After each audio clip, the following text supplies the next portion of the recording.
itu bisa ditutup dengan makan mie instan.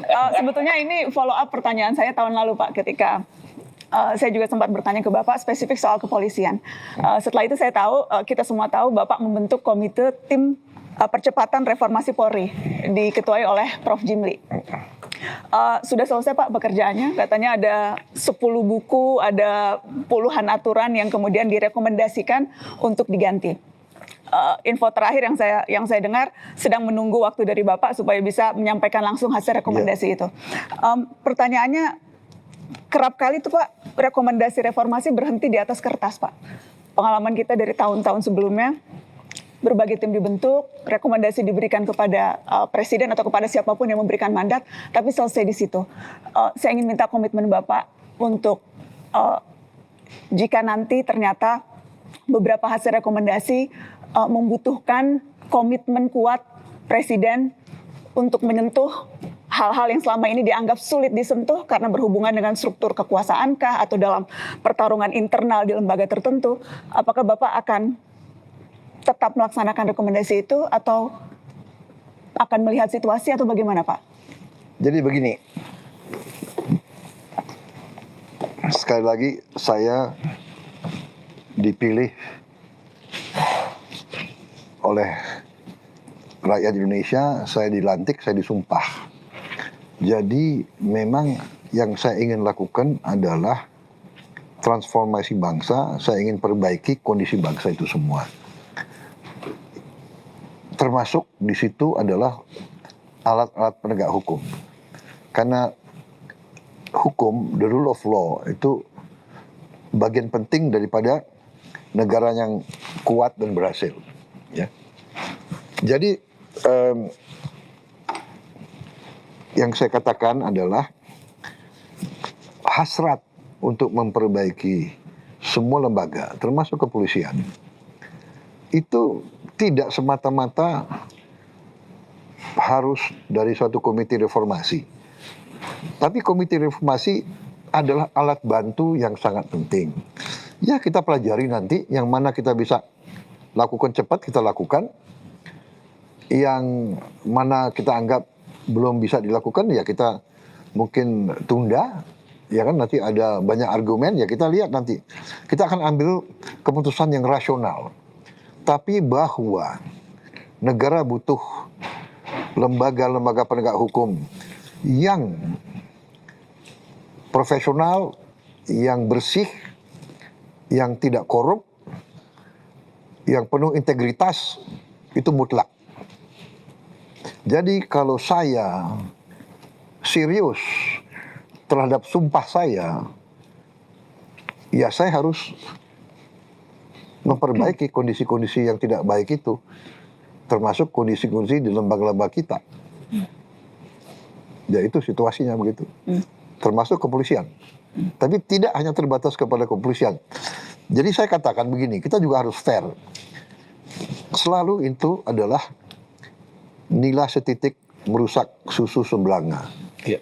Mungkin beberapa oknum, tapi dia punya power, dia bisa berbuat seenaknya. Tapi ratusan ribu polisi yang lain terkena nama jeleknya. Makanya sekali lagi pertama saya ingin memberi kesempatan tiap lembaga membersihkan diri. Ini banyak yang tidak dipercaya orang, tapi dalam leadership kadang-kadang itu jalan yang terbaik. Ya, kita umpamanya lihat ada situasi seperti ini, sama juga mungkin audit ya.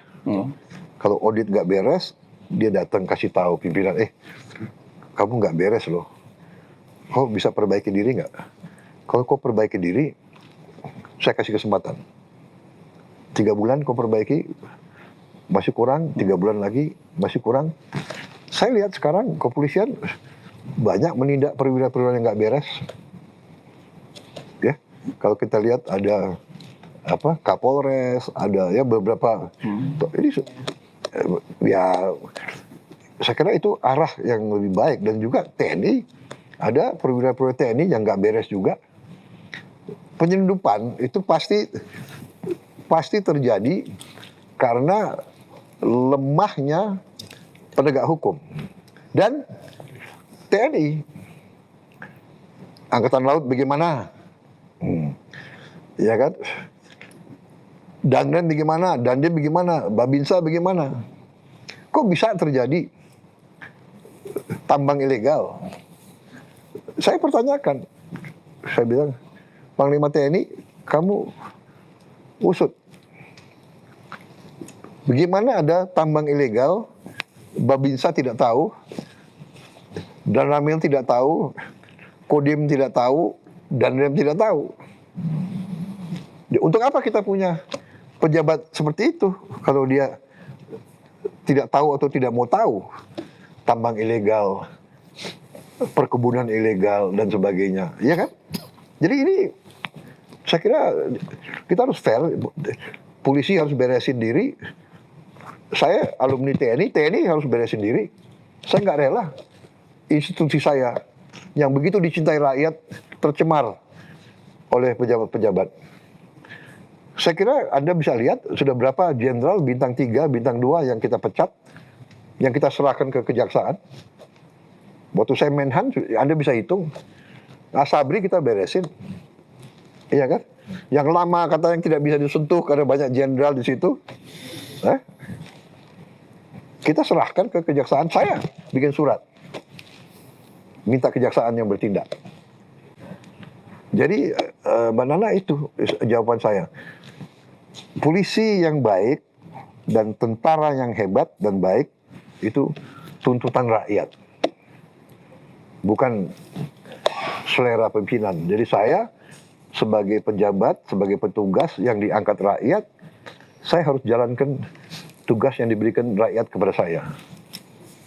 Jadi ini nanti kalau saya bertindak, kalau saya ambil langkah, ya saya yakin selain komite reformasi, tapi pendapat umum rakyat juga menghendaki itu, ya. Menghendaki itu. Terima kasih Bapak Presiden. Ya, terima kasih. Ya, tepuk tangan baik, tepuk tangan. Jadi